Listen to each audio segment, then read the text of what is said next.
ভিউটা কি হেভি না? চলো চলো, তোমার একটা ছবি তুলে দিই দাঁড়াও এখানে, ঠিক আছে?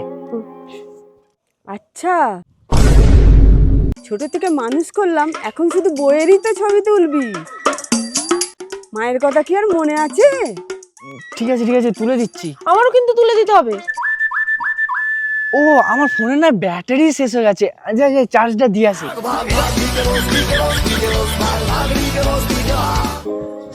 আরে মা, এত ভারী ব্যাগ নিয়ে তুমি যাচ্ছ কেন? আমাকে দেবে তো, তুমি গাড়িতে গিয়ে বসো। আচ্ছা, এখন মায়ের ব্যাগটা তোমার ভারী মনে হলো, আর আমার ব্যাগটা কি সোলার নাকি? হাওয়া ভরা আছে, এতে যে উড়ে যাবে। আমার ব্যাগটা আমাকে ভারী লাগছে না।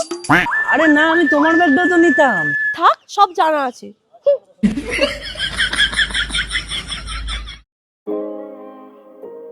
ছোট থেকে আমার কাছে ঘুমানোর জন্য কাঁদতিস, আর আজকে আমাকে এক ঘরে করে দিলি? আরে এক ঘরে কেন করবো, তোমার জন্য তো আলাদা পার্সোনাল ভালো রুম নিয়েছি। থাক, আমাকে আর বোঝাতে আসিস নি, আমি না সব বুঝি। এ ব্যথা কি যে ব্যথা বোঝে কি